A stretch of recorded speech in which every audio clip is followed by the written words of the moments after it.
I just want to come out the gate and say, I think I'm fat. Oh, yeah. Me too. I mean, no, not me too. I think you fat. Let's go. These statistics that George's been throwing out at us has been just insane. So, Tori, help me feel a little better about some of this. Like, I'm not the one. Even with a lot of our biblical practices, when we reference Jesus and him being tempted by, all manner of sin, we like to highlight the story where Satan, challenges him to make stones into bread because he, in his mind, apparently it was that big of a deal to where I'm going to get the Son of God with food. With food, there's things that make me happy about food. Absolutely. Happy, legit happy. There was a place. This is a test. We would go to get a certain something, and we would enjoy that something together when we were happy, or we just wanted to just have it to be happy. What was it? California Pizza Kitchen. That butter cake. Good God. Good God Almighty. The sugar crust on the bottom. Father God Almighty. For me, not so good about that. I just wanted to. And I believe it. So, well, let's be honest. You've always been a good eater. Okay. You always been a good eater. We'll be I'm somewhere still fat. and you would just.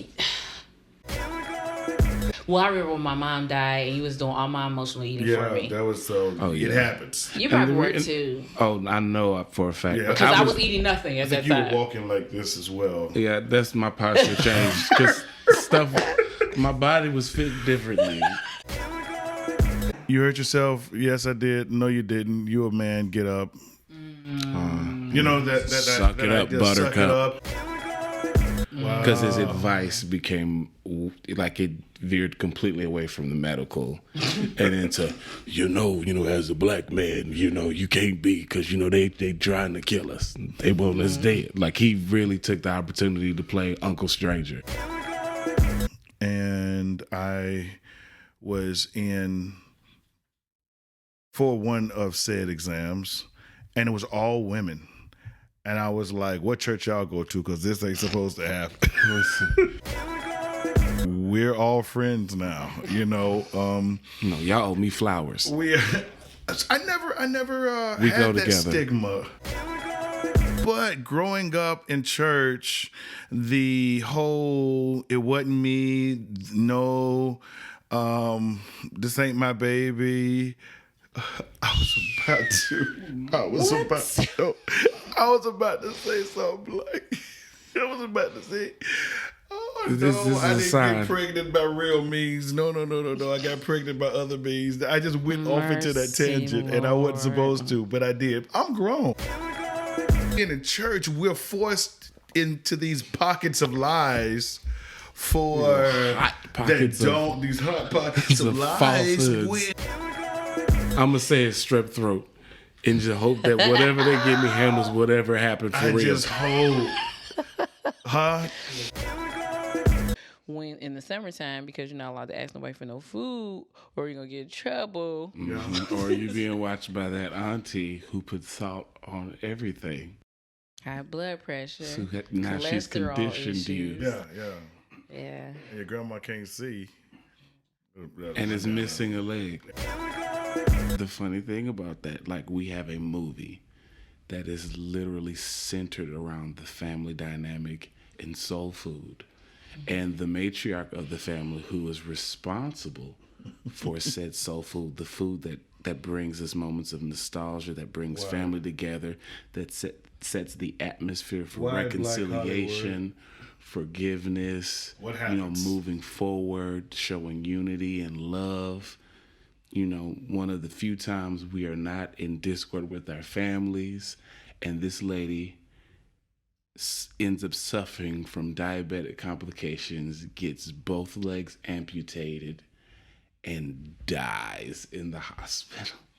And then for the rest of the movie, this family has to find their way back to unity through the same food that killed the matriarch of the family. But nobody says anything. But why didn't I ever think of that watching it? It was just so normal. We used the food that killed I never her caught that. to honor her memory I never caught and to that. heal the broken fibers of our family. Let's eat the food that killed grandmama.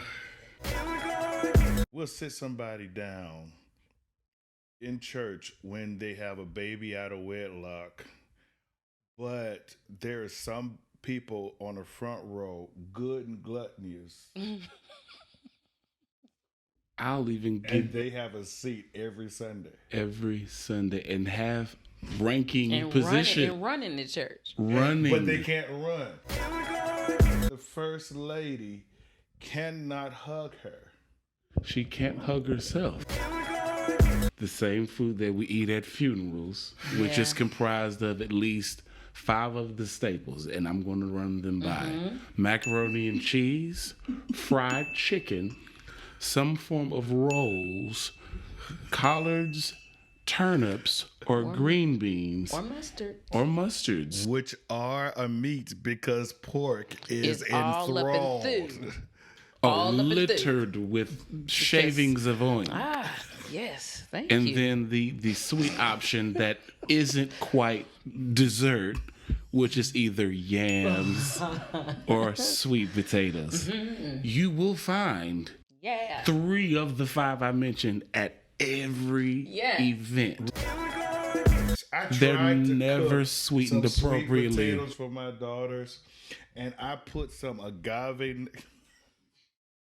Come on, talk about it. Because you was trying to sneak health into the field. I tried to put some and thought it was gonna work because ground cinnamon still goes. Side note: cinnamon isn't So sweet, you guys. I tried to put some agave nectar and some ground cinnamon, and I tasted it, and I had to put some sugar and in it tastes, because it tastes. At that point, it probably tasted like punishment. Now we're talking about it, and if you're not feeling that feeling, you probably don't have diabetes. You eat raisins. I just want to say sorry to all the vegans. This is so inappropriate. Apologize. And Apologize. And sweet, because, I mean, and sweet vegans know that she is apologizing by herself. I do not care how this makes you feel. yes, Tori, do you mind throwing them percentages? 7.4 of non-whites have a form of diabetes. 8.0 of Asian Americans. 12.1 of Hispanics. 12.7 of African Americans. But check this out. 15.1 of Native Americans. Come on, the more cocoa you get. Got me tired because I'm like, Listen, hold I thought on. it was just us. I thought y'all was eating juices and berries. Listen. And you know the term comfort food. You know, we should know it, but for those who aren't familiar, those who like to eat flavorless yogurt and run 2 miles because it's Tuesday. Yes. It's when you can eat it and you feel safe wherever you lay your head because you will have to lay your head. And the truth is, eating these loving and endearing, terrible foods, it also provides you with the best sleep during the day. Because you're the closest to death. It is definitely a symptom of a diabetic coma. Because it'd be like the pastor call a fast and everything. And I'm like saying that the Lord had told them that we were supposed to fast. And I'm just like, perhaps he was talking to you. I fast every night when I go to bed. And when I wake up, I have breakfast. To break the fast. Come on. Huh.